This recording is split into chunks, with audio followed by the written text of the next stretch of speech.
Why is it that people with complex PTSD are extremely protective of women, children, animals, elderly, but many of us struggle to protect ourselves? When you grow up in survival mode, your nervous system gets conditioned to scan for danger constantly. We have a very sensitive smoke detector. We're very hypervigilant.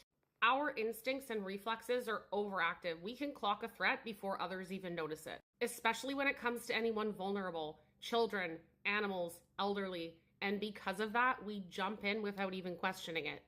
I know because I've done it countless times. I'm like Mama Bear 101. If I see anyone that's hurt, being threatened, in danger, I step in immediately. So why do we do this? Because we're walking around with an unmet need. We were not protected. So now a part of us shows up for others the way we desperately wanted and needed someone to show up for us. In IFS therapy, internal family systems, this is called your protector part. The part of you that takes charge when something feels unsafe. We intervene.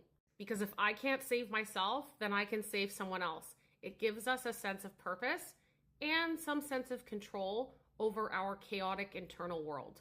And then there's those mirror neurons and the hyper empathy that people with complex PTSD often have. So we don't just feel bad for them, we actually become their distress as though we're experiencing what they are. And if you were parentified as a child, you were literally conditioned to care for others at your own expense. So protecting other people doesn't just feel natural or automatic, it was necessary for our survival. So why do we freeze and minimize our own experience when it comes to protecting ourselves? Because many of us, especially if we were the scapegoat in a narcissistic family or emotionally neglected, protecting ourselves just wasn't safe. Speaking up got us punished. Setting a boundary got us rejected. So our nervous system equated self-protection with losing connection, and connection was survival. So we became contortionists. We bent ourselves into whatever shape kept the peace.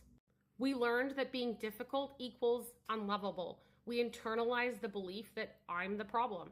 And I've said this before in other videos, another content creator said it perfectly. Children who are hurt or not protected by their parents don't stop loving their parents. They stop loving themselves. That's the internalized shame, the learned helplessness, the belief that our pain is an inconvenience and that our safety is optional.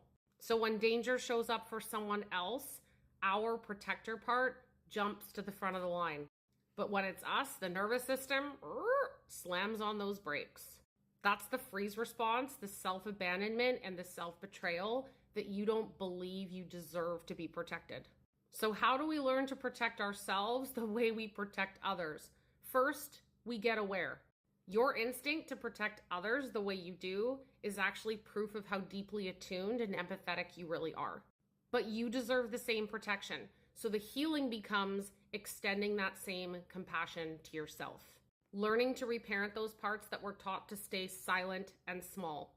Learning how to feel safe in your body to set appropriate boundaries. I know I'm learning all of this in EMDR and IFS. Ask yourself this question: what would it look like to protect yourself the way you protect others? Let me know in the comments if you want me to go into the deeper healing around learning to protect ourselves.